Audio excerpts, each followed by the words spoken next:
નમસ્કાર વિદ્યાર્થી મિત્રો, ગુજરાત વર્ચ્યુઅલ શાળાની અંદર આપ સર્વેનું હાર્દિક સ્વાગત છે. મારું નામ છે ચિરાગ લવલે. આપણે ગઈકાલે આઇન્સ્ટાઈનનું સમીકરણ અને ફોટોનની લાક્ષણિકતાના અગત્યના મુદ્દા આપણે જોયેલા. હવે આજે આપણે આગળ વધીએ છીએ અને જે કહેવાય કે ચેપ્ટરના એન્ડ તરફ જ છે. આજે આપણે એકાદ બે થિયરી અગત્યની જોઈ લઈએ અને પછી જે કહેવાય દાખલા ગણાવવાના છે અને છેલ્લે એક ડાયવિન્સન ગર્મરનો પ્રયોગ બાકી રહેશે. એટલે આપણે સોમવારે આખું આ ચેપ્ટર પતી જશે, બરાબર, કે સોમવાર કે વધુ મંગળવાર. તો હવે આપણે ગઈકાલે આપણે વાત કરેલી કે આઇન્સ્ટાઈને એની સમજૂતી આપી કે ભાઈ કે ફોટો ઇલેક્ટ્રિક અસરની અંદર, કારણ કે એ બધા લિનાર્ડના પ્રયોગો હતા, એના તારણો હતા, એ વખતે કોઈ સમજાવી શકતું નથી, બરાબર. હવે એ વખતે આઇન્સ્ટાઈનની સમજૂતી આપીને આઇન્સ્ટાઈને એવું કીધું કે તમારે પ્રકાશને જે છે ને ભાઈ કે તરંગ સ્વરૂપે નહીં ધારવાનું. પ્રકાશ એ કણ પ્રકૃતિ ધરાવે છે. જો ફોટો ઇલેક્ટ્રિક અસરની સમજૂતી આપવી જ હોય તો પ્રકાશ જે કહેવાય એ કણ પ્રકૃતિ ધરાવે છે. પ્રકાશ જે કહેવાય કે ચોક્કસ પ્રકારના અસતત, એવી રીતે અસતત ઉર્જાના ક્વોન્ટમનો બનેલો છે અને દરેકની ઉર્જા હોય છે h ન્યુ. કેટલી હોય છે ભાઈ? h ન્યુ જેટલી એની જોડે ઉર્જા હોય છે, બરાબર. એટલે h ન્યુ જેટલી એની જોડે ઉર્જા હોય છે. આવું આઇન્સ્ટાઈને સમજાવેલું. હવે આવો પ્રકાશ એને તો બરાબર એને સમજૂતી આપી દીધી, તો ભાઈ કે એને સમીકરણ પણ મળ્યું અને આપણે આઇન્સ્ટાઈનના વાદને આપણે ભાઈ કહેવાય કે ભાઈ ફોટો ઇલેક્ટ્રિક અસરના બધા પરિણામો એના ઉપર સમજાવી નાખ્યા.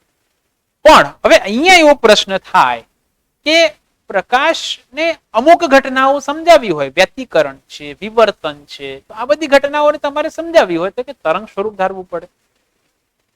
વિધાઉટ તરંગ સ્વરૂપ તમે સમજાવી જ ના શકો. પણ સામે ફોટો ઇલેક્ટ્રિક અસર છે, ક્રોમ્પટન અસર છે, આ બધી અસર સમજાવી હોય તો કે કણ સ્વરૂપ એ ક્વોન્ટમ નો બનેલો છે. ક્વોન્ટમ ઘણા બધા ક્વોન્ટમ ફોટોન નો બનેલો ધારવો પડે, કણ ધારવો પડે. તો ક્યારે કણ લેવો, ક્યારે તરંગ લેવું, એ વસ્તુ શું, બરાબર. તો હવે આનું જે સૌ પ્રથમ જે કહેવાય ને કે અધિતર્ક કહો કે એની સમજૂતી કહો, એ ડી બ્રોગલી, બરાબર, ડી બ્રોગલીએ એને પોતાનો વાદ રજૂ કર્યો. એની જોડે કોઈ સાબિતી એવી નથી, પણ એને જે થિયોરિટિકલ મુદ્દા ઉપર તેને સમજૂતી આપી કે આવું હોવું જોઈએ. હવે કેવી રીતે સમજૂતી આપી કે કુદરતની અંદર આ એક વસ્તુ છે ને, કુદરતી ઘટના છે, બરાબર. તો કુદરત હંમેશા સીમિતતા હોય, સરખું કરી નાખે, બેલેન્સ કરી નાખે બંને સાઈડ. કુદરતની અંદર તમે કોઈ પણ પ્રકૃતિ હોય ને એ તમે એને બેલેન્સ જ થયેલું હોય, બરાબર. એ બેલેન્સ કરવા માટે જ અત્યારે તમે જોઈ શકો છો આ બધી ઘટનાઓ અત્યારે બને છે, તો એ બેલેન્સ કરવા માટેની જ પ્રક્રિયાઓ છે. પ્રકૃતિ એ પોતાના ઉપર કે બહુ વધારે એ જયારે ઇનબેલેન્સ થવા લાગે તો એ શું થાય કે એ બેલેન્સ કરવાનો ટ્રાય કરે. એ સીમિતતા જ હોય એની અંદર, સિમેટ્રિકલ જ હોય, બરાબર. અત્યારે આપણે જે કહેવાય કે બધા આપણે અત્યારે કોરોના છે કે ઘણા બધા આપણે પ્રકૃતિ અંદર એવા બધું થાય છે, તો એ શું થાય છે, પ્રકૃતિ પોતાને અતિક્રમણ બહુ ઘણું બધું વધી ગયેલું, તે પ્રકૃતિ સીમિતતા કરવાનો ટ્રાય કરે છે. તો બસ એ જ આપણે કોન્સેપ્ટ ડી બ્રોગલી સમજાવે છે કે પ્રકાશ જો આવી રીતે બે પ્રકૃતિ ધરાવે, અમુક સંજોગોમાં એ તરંગ હોય, વેવ્સ, અને અમુક સંજોગોની અંદર એ કણ હોય, તો કે સામે પ્રકાશ એક તરંગ જ હોય, તરંગ જ છે ને, તરંગની આવી બે પ્રકૃતિ, તરંગ અને કણ. તો સામે કણ પણ એવો હોવો જોઈએ, પાર્ટિકલ્સ કે ઇલેક્ટ્રોન્સ છે, પ્રોટોન્સ છે, બધા પાર્ટિકલ કે કણ કેમ, તો એ પણ અમુક ચોક્કસ પ્રકારની કન્ડિશનમાં, ચોક્કસ પ્રકારની શરતમાં ભાઈ એ તરંગ પ્રકૃતિ ધરાવતા હોવા જોઈએ, તો જ સીમિતતા થાય ને, સિમેટ્રિકલ ત્યારે જ બને. તરંગ જો કણ બની જતો હોય તો કણ પણ અમુક કન્ડિશનમાં એ તરંગ બનતો હોવો જોઈએ. આવું ડી બ્રોગલી એવું સમજાય કે કુદરત આના પ્રત્યે સિમેટ્રિકલ જ હોય, સીમિતતા હોય, એક જગ્યાએ એક પોસિબિલિટી ના હોય, બરાબર. જેવી રીતે ભાઈ વિદ્યુત ક્ષેત્રમાં ફેરફાર, તો ચુંબકીય ક્ષેત્રમાં ફેરફાર, વિદ્યુત ક્ષેત્ર સીમિતતા થઈ ગઈ ને, સિમેટ્રિકલ થઈ ગયું બંને સાઈડ, બરાબર, બેલેન્સ થઈ ગયું. તો પ્રકાશ જો તરંગ હોય તો તરંગ અમુક સંજોગોમાં કણ હોય, તો કણ પણ અમુક સંજોગોમાં તરંગ હોય. ભલે એની સાબિતી નતો આપી શક્યો, પણ એ ચોક્કસ પ્રકારના ઇક્વેશન દ્વારા એને સમજૂતી આપી દીધી કે ભાઈ કે આવી રીતે તરંગ અને કણને બંને સાંકળી શકાય છે, બરાબર. બહુ ફેમસ ઇક્વેશન ડી બ્રોગલીનું હતું, પણ સાબિતી પાછળથી એને મળી ગઈ. ડાયવિન્સન ગર્મરે આ વસ્તુ સાબિત કર્યું કે અમુક કણ પણ અમુક સંજોગોમાં તરંગ તરીકે વર્તી શકે છે. કણ પણ એક વેવ્સ છે, બરાબર, અમુક સંજોગોમાં ચોક્કસ પ્રકારની કન્ડિશનમાં એ તરંગ બનતો હોવો જોઈએ. તેની સાબિતી ડેવિન્સન ગરમરે પાછળથી આપી, પણ દ બ્રોગલીએ પોતાનો એક અધિતર્ક રજૂ કર્યો. બરાબર, દ બ્રોગલી શું કે છે કે ભાઈ કે દ બ્રોગલીની લાક્ષણિક આપણે ફોટોનની લાક્ષણિકતા આપણે ગઈકાલે જોયેલી. બરાબર, આના પછી ભાઈ દ બ્રોગલીએ પોતાની પરિકલ્પના રજૂ કરી. બરાબર, પરિકલ્પના એટલે કે એને ચોક્કસ પ્રકારના વિચારો રજૂ કર્યા. એની સાબિતી હતી નહીં, પણ એને સાબિતી આપણે સ્વીકારવી જ પડે, કારણ કે આ વસ્તુ જ છે. બરાબર, તો ભાઈ કે આવી રીતે વિકિરણ અને કણ એમ બંને પ્રકૃતિ ધરાવે છે. વિકિરણ એક તરંગ છે, પણ એક કણ પ્રકૃતિ પણ ધરાવે છે. તો ભાઈ દ્રવ્યના ગતિ કરતા જે કણો છે ને ભાઈ ઇલેક્ટ્રોન્સ છે, એ યોગ્ય પરિસ્થિતિમાં તરંગ પ્રકૃતિ ધરાવતા તો સિમેટ્રિકલ બને ભાઈ, તો સિમિતતા બને. બરાબર, તો એવું દ બ્રોગલીએ કીધું ભાઈ કે દ્રવ્યના ગતિ કરતા કણો છે એ ચોક્કસ પ્રકૃતિની અંદર ચોક્કસ પરિસ્થિતિમાં આવી રીતે તરંગ પ્રકૃતિ ધરાવતા હોવા જોઈએ. બરાબર, એ ચોક્કસ પરિસ્થિતિની અંદર આવી તરંગ પ્રકૃતિ ધરાવતા હોવા જોઈએ. હવે પ્રકૃતિ આની અંદર સીમિત છે, સિમેટ્રિકલ છે, બેલેન્સ બનાવે. તેથી પ્રાકૃતિક સ્વરૂપોના દ્રવ્ય, કારણ કે આપણે કીધેલું છે 11મા ધોરણની અંદર કે ફિઝિક્સ બે વસ્તુમાં જ છે કે દ્રવ્ય અને કણ. બરાબર, દ્રવ્ય છે અને કણ છે. બરાબર, એક દ્રવ્ય છે અને એક બીજું વિકિરણ છે. સોરી, દ્રવ્ય અને વિકિરણમાં છે. તો તમે જોઈ શકો છો કે અહીંયા કે દ્રવ્ય અને ઉર્જાની અંદર બંનેમાં સીમિતતા સિમેટ્રિકલ હોય. તો આવું જે દ બ્રોગલીએ પોતાની પરિકલ્પનામાં કીધું, પણ સાબિતી આપી શક્યો નતો, એટલે આપણે એને પરિકલ્પના કહીએ છીએ કે અધિતર્ક કહીએ છીએ. બરાબર, ક્લિયર? પણ આની સાબિતી પાછળથી ડેવિન્સન અને ગરમર નામના વૈજ્ઞાનિકે એની રજૂ કરી હતી. ચલો, હવે પી જો વેગમાન ધરાવતા કણ સાથે તરંગ લંબાઈ લેમ્બડા હોય તો ભાઈ દ બ્રોગલીએ પોતાનું એક સમીકરણ રજૂ કર્યું, જે સમીકરણ હતું લેમ્બડા બરાબર h અપોન પી. બરાબર, લેમ્બડા બરાબર h અપોન પી. તમે જોઈ શકો છો લેમ્બડા જે છે ને ભાઈ, આની અંદર ડાબી સાઈડ જે છે ને તરંગની તરંગ લંબાઈ છે. બરાબર, આ ડાબી સાઈડ શું દર્શાવે છે ભાઈ? તરંગ લંબાઈ દર્શાવે છે. ક્લિયર? આ ડાબી સાઈડ શું દર્શાવે છે ભાઈ? તરંગ લંબાઈ દર્શાવે છે. આ વસ્તુ શું દર્શાવે છે? mv, એ વેગમાન દર્શાવે છે, જે કણનું વેગમાન છે. કોનું વેગમાન છે? કણનું. અને આ તરંગની તરંગ લંબાઈ છે. એટલે એને બંનેને સાંકળી. બરાબર, એને શું કર્યું? બંનેને સાંકળી અને આના ઉપરથી એને પોતાનો જે વાદ રજૂ કર્યો. માટે લેમ્બડા બરાબર શું થશે ભાઈ? h અપોન પી. અને માટે lambda h upon P is equal two h upon mv. બરાબર, હવે તમે યાદ કરો કે ભાઈ કે આપણે અહીંયા ફોટોની લાક્ષણિકતામાં એનું વેગમાન લખેલું. બરાબર, હવે ફોટોની લાક્ષણિકતામાં આપણે એનું વેગમાન લખેલું ભાઈ કે E બાય C જેટલું હોય છે એનું વેગમાન. બરાબર, ક્લિયર? ભાઈ ફોટોનની લાક્ષણિકતામાં આપણે એનું વેગમાન લખેલું કે P બરાબર E બાય C જેટલું હોય. હવે E એટલે ફોટોનની જોડે ઉર્જા કેટલી હોય છે ભાઈ? ફોટોન એક કણ છે, તો કણ જોડે ઉર્જા કેટલી? h ન્યુ જેટલી હોય. તો ભાઈ h ન્યુ અને C. તો હવે તમે જોઈ લો કે તરંગ લંબાઈની વ્યાખ્યા તમે યાદ કરો, લેમ્બડા ઇઝ ઇક્વલ ટુ, બરાબર, lambda is equal to C upon nu. બરાબર, lambda is equal to C upon nu છે. તો તમે આની અંદર લખી શકો ભાઈ C અપોન ન્યુ. તો આની જગ્યાએ શું લખી શકાય? h upon lambda. તો તમે જોઈ શકો છો કે આના ઉપરથી પણ લેમ્બડા બરાબર મને સમીકરણ મળ્યું કે ના મળ્યું ભાઈ? તો તમે જોઈ શકો છો બહુ સિમેટ્રિકલ હોય, પણ આ મેં ફોટોન ઉપરથી સમીકરણ તારવ્યું. તો એ જ વસ્તુ તમે જોઈ લો, દ બ્રોગલીએ એને સમીકરણ આપ્યું. તો માટે આ સિમિતતા થઈ ગઈ, સિમેટ્રિકલ થઈ ગઈ. તમે આ સમીકરણ લેમ્બડા બરાબર h બાય પી આના ઉપરથી પણ મેળવી શકો છો. તો દ બ્રોગલીએ પોતાની પરિકલ્પના ચોક્કસ પ્રકારના એ કોન્સેપ્ટને આધારે સમજાવેલું કે કુદરત આની પ્રત્યે સીમિતતા હોય, સિમેટ્રિકલ જ હોય. અને માટે જો વિકિરણ જો અમુક સંજોગોમાં કણ બનતો હોય તો સામે ગતિશીલ કણો પણ અમુક સંજોગોમાં એ તરંગ બનતા હોવા જ જોઈએ. બરાબર, તો સિમેટ્રિકલ થાય, તો સીમિતતા થાય. અને પોતાનું સમીકરણ રજૂ કર્યું લેમ્બડા બરાબર h અપોન પી અને p is equal two m. Okay, તો આ એક કોન્સેપ્ટ હતો દ બ્રોગલીની તરંગ લંબાઈ. તમે આવી રીતે પણ સૂત્રનું ડેરિવેશન તમે વિચારી શકો છો. ક્લિયર? તો ધ્યાન આપજો. હવે સમજો, હવે આની અંદરથી કે ભાઈ કે જે કીધું એમ કે ડાબી બાજુ જે કે આ દ બ્રોગલી સમીકરણ કહે કે ડાબી બાજુ તરંગ સાથે સાંકળે છે, ત્યારે જમણી બાજુ એક કણનું વેગમાન દર્શાવે છે. એ પ્લાન્કનો અચળાંક બંનેને એકબીજાને ભેગો કરે છે. બરાબર, તો આવી રીતે કણ અને દ્રવ્યને, કણ અને વિકિરણને સાંકળવાનું કામ દ બ્રોગલીએ કર્યું હતું અને આવી રીતે એને સમજૂતી આપી. હવે આ જે કહેવાય કે આવી રીતે દ્વૈત સ્વભાવ ધરાવે છે, આપણા ચેપ્ટરનું નામ છે ને દ્વૈત પ્રકૃતિ. તો કોણ? તો કે વિકિરણ પણ આવી રીતે દ્વૈત પ્રકૃતિ ધરાવે છે અને સામે કણ પણ આવી દ્વૈત પ્રકૃતિ ધરાવતો હોવો જોઈએ. વિકિરણમાં તો આપણે કીધું કે આપણે અમુક ઘટનાઓ સમજાવી હોય કે વ્યતિકરણ છે, વિવર્તન છે, તો એની અંદર વિકિરણને એક તરંગ લેવો પડે. પણ સામે અમુક એવી ઘટનાઓ છે કે ફોટો ઇલેક્ટ્રિક અસર છે, ક્રોમ્પટન અસર છે, એ સમજાવે તો વિકિરણને કણ ધારવો પડે. તો વિકિરણ આપણે ડ્યુઅલ નેચર છે, દ્વૈત પ્રકૃતિ ધરાવે છે. અમુક સંજોગોમાં વિકિરણ બને છે અને અમુક સંજોગોમાં કણ બને છે. તો સામે કણ પણ આવી રીતે બે પ્રકૃતિ છે. કણ પોતે કણ તો છે જ, ગતિશીલ કણ તો છે, ઇલેક્ટ્રોનિક કણ તો છે જ, પણ એ અમુક સંજોગોમાં પણ એ તરંગ પ્રકૃતિ ધરાવતો હોવો જોઈએ. આવું દ બ્રોગલીએ કીધું. હવે આનું જે કહેવાય ને કે સાબિતી જે કહેવાય, અથવા તો આપણે જે કે આના આધારે આપણે એક અગત્યનો સિદ્ધાંત હાઇઝનબર્ગ નામના વૈજ્ઞાનિકે સમજાવ્યો. હાઇઝનબર્ગે પોતાનો અનિશ્ચિતતા સિદ્ધાંત રજૂ કર્યો. અનિશ્ચિતતા સિદ્ધાંત એટલે કે તમે કણનું જે છે ને કે વેગમાન અને તરંગ લંબાઈ તમે એક સાથે માપી ના શકો. ભાઈ કોઈ પણ કણ હોય તો એનું વેગમાન અને તરંગ લંબાઈને તમે એક સાથે માપી શકતા નથી. માપવા જાવ તો એની અંદર ચોક્કસ પ્રકારની અનિશ્ચિતતા આવે. બરાબર, ચોક્કસ પ્રકારની અંદર એની અંદર ત્રુટિ ઉત્પન્ન થાય, અનિશ્ચિતતા ઉત્પન્ન થાય. આવું હાઇઝનબર્ગે સમજાવ્યું. બરાબર, કારણ કે એ અમુક સંજોગોમાં કણ અને અમુક સંજોગ તરંગ તરીકે વર્તો હોય. આના ઉપરથી આપણે હાઇઝનબર્ગનો અનિશ્ચિતતાનો સિદ્ધાંત લખો અથવા તો અનિશ્ચિત સિદ્ધાંત સમજાવો એવું પૂછાઈ શકે. તો હાઇઝનબર્ગ એવું કહે છે કે ભાઈ ફોટોન એટલે કોઈ પણ ઇલેક્ટ્રોન એટલે કણ, એનું સ્થાન અને વેગમાન હોય ને, કારણ કે સ્થાન અને વેગમાન તમે એક જ સમયે ચોકસાઈથી માપી શકતા નથી.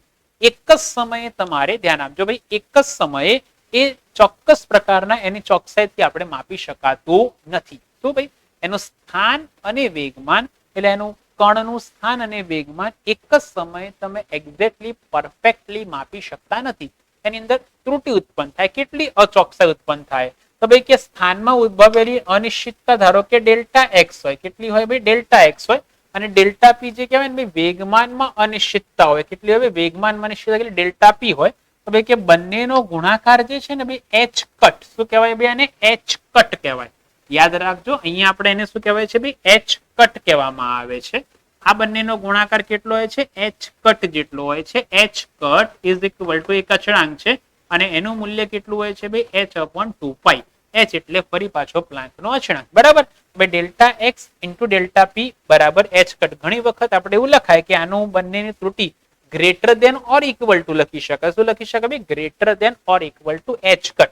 બરાબર, એચ અપોન 4 આપણે જે વસ્તુ જે છે 2 ડાયમેન્શન ની અંદર રહીએ છીએ, બરાબર, દ્વિપરિમાણ ની અંદર લખીએ છીએ અને માટે અહીંયા એચ કટ લખીએ કે એચ અપોન 2 ની અંદર લખીએ છીએ. બરાબર, કદાચ કેમિસ્ટ્રી અંદર કદાચ એવું કોઈ વિદ્યાર્થી કહેતા એચ અપોન 4 લખેલું છે, એ લોકો 3 ડાયમેન્શનલી વિચારતા હોય છે અને માટે આપણે આવું લખતા હોઈએ છીએ. બરાબર, એટલે આ બંને થિયોરિટિકલ બંને વસ્તુ સાચી છે, પણ આપણે જે વસ્તુ છે ને માત્ર દ્વિપરિમાણમાં વિચારીએ, 2 ડાયમેન્શન વિચારીએ છીએ.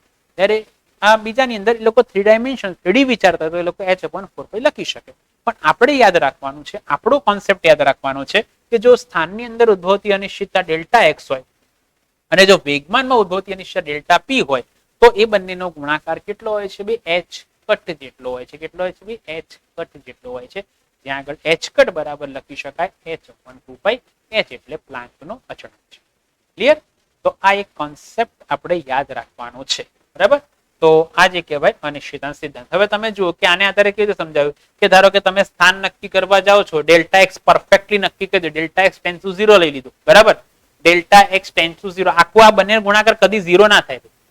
આ બંનેનો ગુણાકાર કદી 0 નહીં થાય. તમે જુઓ કે ધારો કે ડેલ્ટા એક્સ તમે ધારો કે સ્થાન નક્કી કરી દીધું. બરાબર, તમે ધારો કે ડેલ્ટા એક્સ ટેન્ડ ટુ 0 સ્થાન પરફેક્ટલી નક્કી થઈ ગયું. બરાબર, પણ સામેનું વેગમાન કેવું થઈ ગયું? અનિશ્ચિત એટલે ડેલ્ટા પી કેવું થઈ ગયું? ઇન્ફિનિટી થઈ ગયું. માટે બંનેનો ગુણાકાર કદી 0 નહીં. તમે વેગમાન નક્કી કરવા જાઓ, ડેલ્ટા પી ટેન્ડ્સ ટુ 0, પણ સામે ડેલ્ટા એક્સ કેવું? ઇન્ફિનિટી થઈ ગયું. તો બંનેનો ગુણાકાર કદી 0 થશે નહીં. એની અંદર આટલી અનિશ્ચિતતા, કેટલી? એચ કટ જેટલી અનિશ્ચિતતા હોય તો તમે બંનેને પરફેક્ટલી નક્કી કરી શકાતા નથી. બરાબર, પણ આ કોના માટે આપણે વાત છે? નાના કણો જેનું ડાયમેન્શન જે પરિમાણની અંદર ઉદ્ભવતા જે કહેવાય એચ કટ માટે આની અંદર વાત કરેલી છે હાઇઝનબર્ગે. Okay, clear? તો આ એક આપણે કોન્સેપ્ટ આપણે યાદ રાખવાનો છે. ચલો હવે આપણે વાત કરીએ કે જો ડેલ્ટા એક્સ 0 હોય પરંતુ તે પરિસ્થિતિમાં ડેલ્ટા પી કે ઇન્ફિનિટી અનંત થઈ જાય છે, તેથી ગુણાકાર 0 ન હોય. ડેલ્ટા પી 0 હોય ડેલ્ટા એક્સ અનંત એટલે બંનેનો ગુણાકાર કદી 0 થતો હોતો નથી. તો આ જે કહેવાય હાઇઝનબર્ગનો અનિશ્ચિતતાનો સિદ્ધાંત કહેવામાં આવે છે.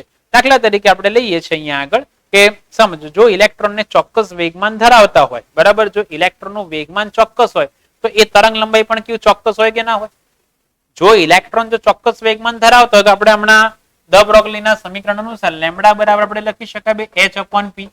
જો એની જોડે તરંગ લંબાઈ ચોક્કસ હોય, સમજો ભાઈ, હવે જો તરંગ લંબાઈ ચોક્કસ હોય તો એનું વેગમાન પણ કેવું કહેવાય? ચોક્કસ કહેવાય કે ના કહેવાય? દ બ્રોગલી અનુસાર એટલે અહીંયા આગળ તમે જો કે જો ઇલેક્ટ્રોન ચોક્કસ વેગમાન ધરાવતા હોય એની તરંગ લંબાઈ પણ કેવી ચોક્કસ હોય કે ના હોય. બરાબર. હવે તમે જુઓ કે આવું જે તરંગ કેવું હોઈ શકે, અનંત અવકાશમાં પથરાયેલું હોઈ શકે, ગમે ત્યાં હોઈ શકે. બરાબર. એની અંદર ઘણી જગ્યાએ આપણે ઇલેક્ટ્રોન હોઈ શકે. તો તમે જુઓ કે આની અંદર ઇલેક્ટ્રોનનું તમે સ્થાન નક્કી કરી શકતા નથી. ઇલેક્ટ્રોનનું સ્થાન કેવું અનિશ્ચિત થઈ. ક્લિયર? તો ઇલેક્ટ્રોનને જો ચોક્કસ વેગમાન ધરાવે તો તરંગ લંબાઈ પણ કેવું ચોક્કસ હોય. પરંતુ જો તરંગ અનંત અવકાશમાં પથરાયેલું હોય તો તે ઇલેક્ટ્રોનનું સ્થાન અનિશ્ચિત થઈ જાય છે. એટલે તમે વેગમાન ચોક્કસ થઈ ગયું પરંતુ સ્થાન કેવું થઈ ગયું અનિશ્ચિત થઈ ગયું.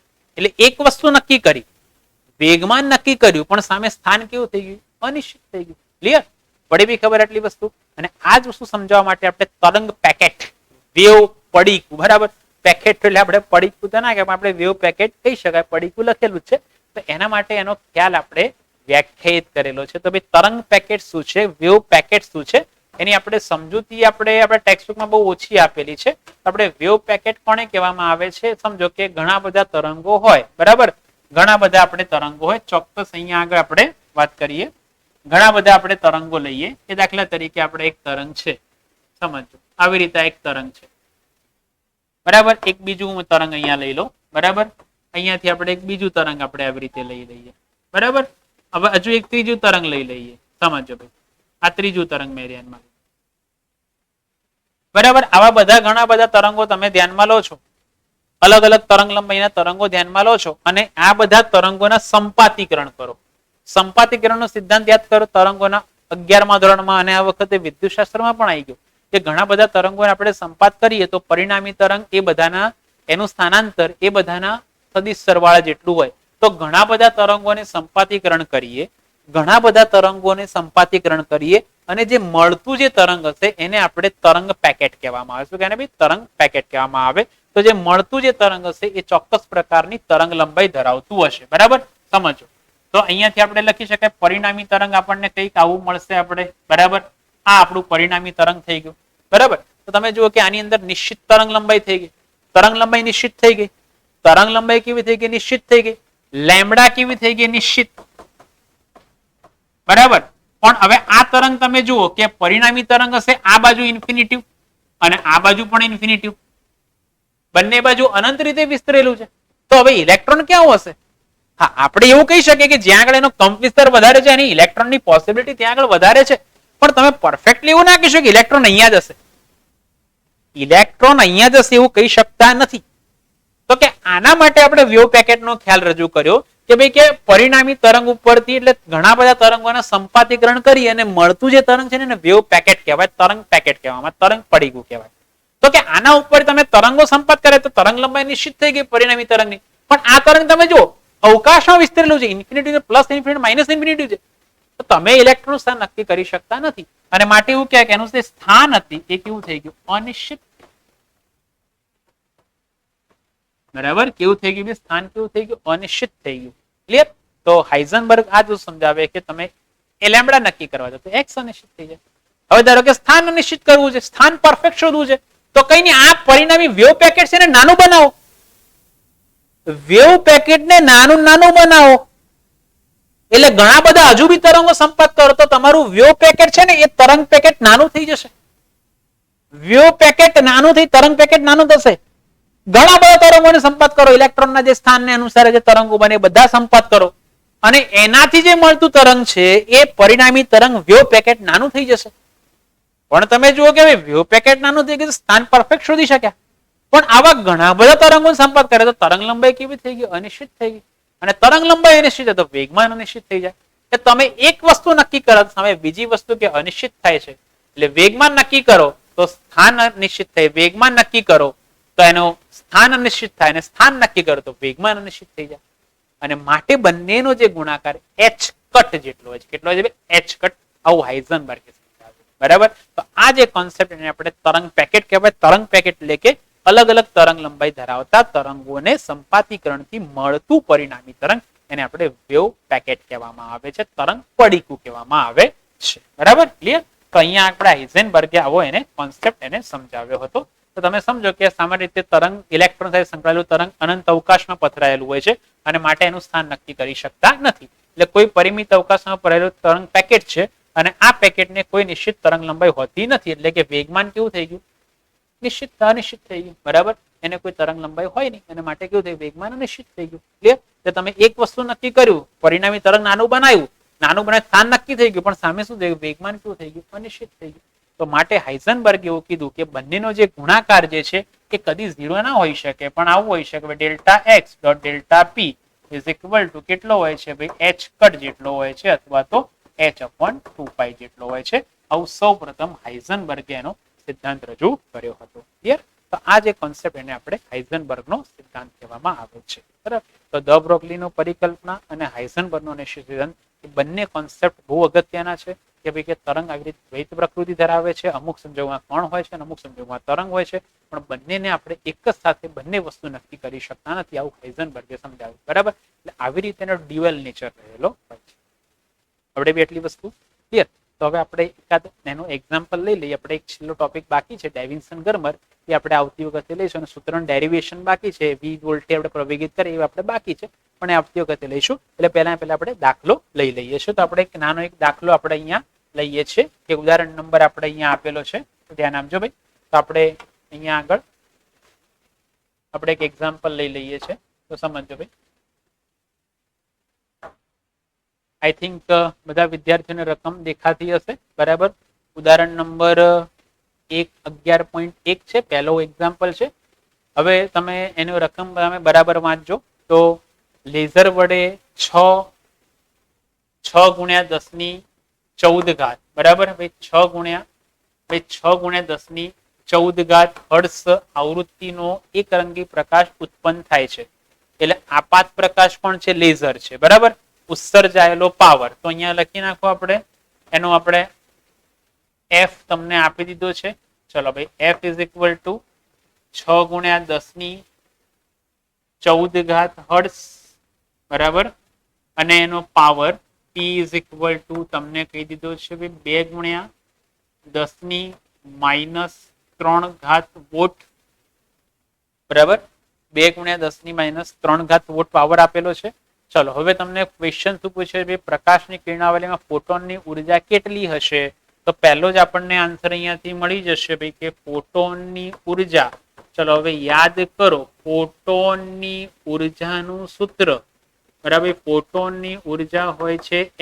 આને હું f નથી કહેતો, એને હું કહી દઉં ન્યુ કહી દઉં, કારણ કે આપણે ન્યુ લખેલું છે એટલે કોઈને કન્ફ્યુઝ ના થાય, પણ ફ્રીક્વન્સી તમે h લખી શકો છો. ઓકે, તો તમે જોઈ શકો છો h નું મૂલ્ય તમને કેટલું હોય છે? પ્લાન્કના અચળાંકનું મૂલ્ય યાદ રાખવાનું 6.62 ગુણ્યા 10 ની -34 ઘાત અને ન્યુ. એની ફ્રીક્વન્સી તમને આપી દીધી છે ભાઈ 6 ગુણ્યા 10 ની 14 ઘાત. બરાબર, ચલો હવે ઝડપથી એની ફટાફટ એની ગણતરી કરો. કેટલો આન્સર આવે છે ભાઈ મને કહો ફટાફટ. બરાબર, ઝડપથી ભાઈ એનો આન્સર શોધી નાખો. કેટલો આન્સર આવે છે ભાઈ?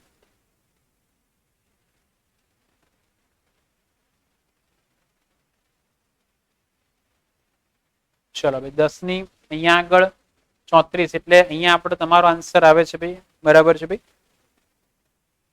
3.98 કરી દઈએ.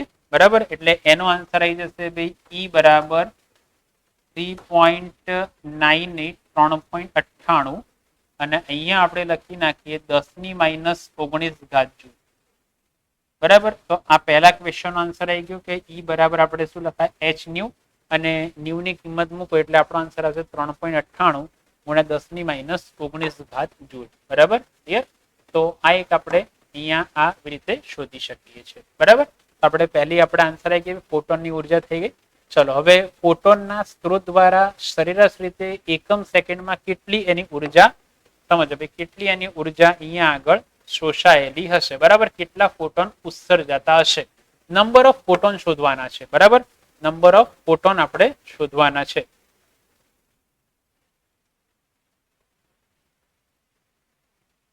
ચલો ભાઈ, નંબર ઓફ ફોટોન આપણે શોધવાના હતા. આપણે નંબર ઓફ ફોટોન, ચલો ભાઈ અહીંયા આગળ આપણે નંબર ઓફ ફોટોન આપણે અહીંયા શોધવાના છે. ચલો ભાઈ અહીંયા આગળ આપણે એકમ સેકન્ડમાં કેટલી એની ઉર્જા અહીંયા આગળ ઉત્સર્જાતા ફોટોનની સંખ્યા. તો હવે અહીંયાથી આપણે લખી શકીએ, સમજો તો કે બી અહીંયા લખી નાખું. ચલો ભાઈ, બી આપણે અહીંયા લખી નાખીએ.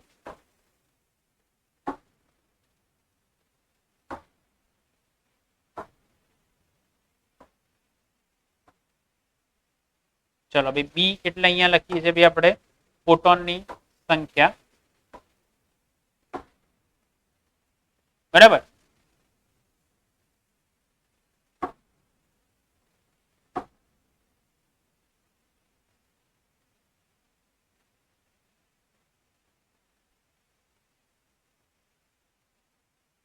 ચલો બી ઇઝ ઇક્વલ આપણે ફોટોનની સંખ્યા, તો આપણી જોડે અહીંયા ઉર્જાનું સૂત્ર જે છે ભાઈ આપણી જોડે પી ઇઝ ઇક્વલ ટુ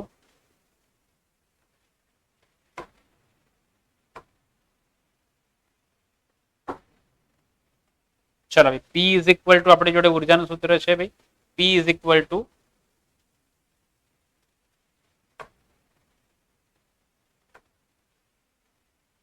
ચલો પી ઇઝ ઇક્વલ ટુ આપણે એન ઈ લખી શકાય, અહીંયાથી આપણે લખી નાખીએ ભાઈ P is equal to N into E, બરાબર. તો સમજો કે અહીંયાથી આપણે લખીએ છીએ કે P is equal to N into ઈ.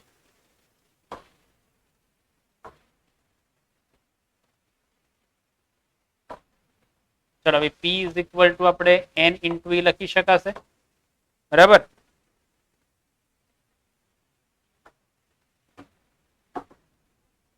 ચાલો અહીંયા આપણે લખી નાખીએ P is equal to N into E લખી નાખો, બરાબર.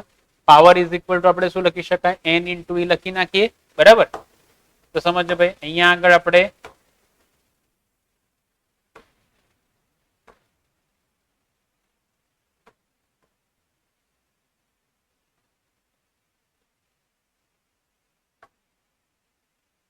ચલો પી ઇઝ ઇક્વલ ટુ આપણે કેટલા લખી નાખીએ એન ઇન્ટુ ઈ,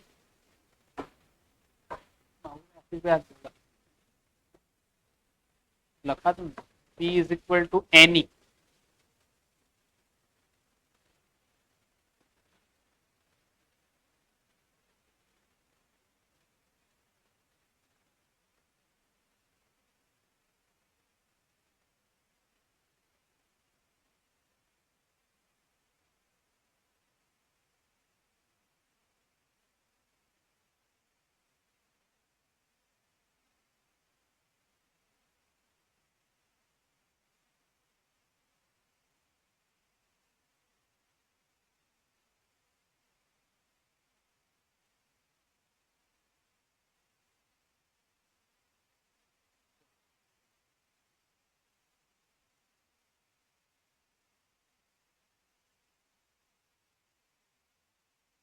ચલો આપણે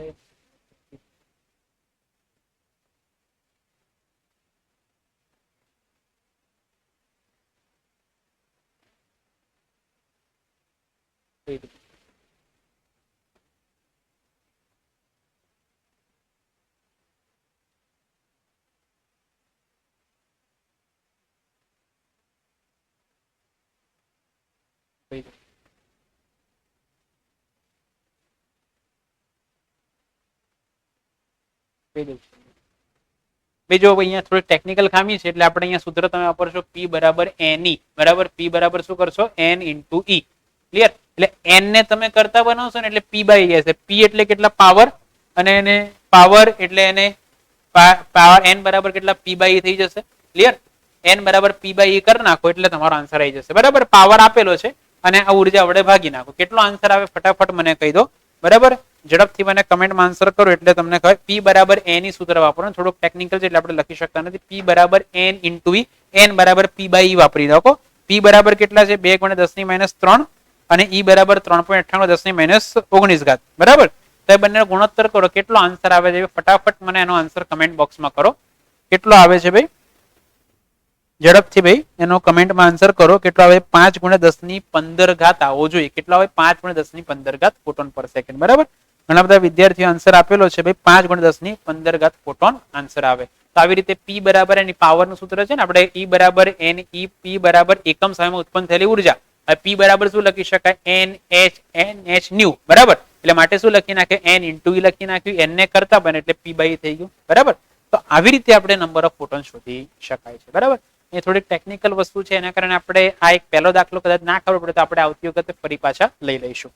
તો ત્યાં સુધી આજે આપણે કોન્સેપ્ટ આપણે ભણ્યા કે ભાઈ કે હાઇઝનબર્ગનો અનિશ્ચિતાંક સિદ્ધાંત ભણ્યા, દ બ્રોગલીનું સમીકરણ ભણ્યા અને એના અગત્યના મુદ્દા ભણ્યા. એટલે આપણે હવે એક જ ટોપિક બાકી છે ડાયવિન્સન ગરમરનો પ્રયોગ, જે હવે આપણે આવતીકાલે જોઈશું, બરાબર. એટલે નેક્સ્ટ લેક્ચરની અંદર આપણે જોઈ લઈશું અને આપણે જે ઉદાહરણ આપેલા છે ટેક્સ્ટબુક ને એ આપણે આવતી વખતે ગણાવીશું. કદાચ ઉદાહરણ નંબર 1 માં ના ખબર પડી હોય તો આપણે આવતી વખતે ફરી પાછી લઈ લઈશું. એટલે સિમ્પલ સૂત્ર હતું ભાઈ કે E બરાબર h ન્યુ હતું, બરાબર. E બરાબર h ન્યુ હતું અને એના ઉપરથી ઉર્જા મળી ગઈ. અને બીજું સૂત્ર મેં તમને કીધું એમ, બરાબર, બીજું સૂત્ર મેં તમને કીધું એમ કે ભાઈ, બરાબર, બીજું સૂત્ર ભાઈ કીધું એમ કે ભાઈ આપણે અહીંયા આગળથી આપણે થઈ જશે ભાઈ કે P ઇઝ ઇક્વલ ટુ, બરાબર, P ઇઝ ઇક્વલ ટુ આપણે અહીંયા થઈ જશે, બરાબર, P ઇઝ ઇક્વલ ટુ આ સૂત્ર થઈ જશે, સમજી લેજો ભાઈ. અહીંયા આગળ P is equal two n into E સૂત્ર તમારે એપ્લાય કરી દેવાનું, બરાબર. n એટલે કે નંબર ઓફ ફોટોન્સ છે અને n ઇઝ ઇક્વલ ટુ આપણું સૂત્ર શું છે, P બાય E થઈ જશે, બરાબર. P તમને આપેલા હતા, બરાબર, સમજો ભાઈ.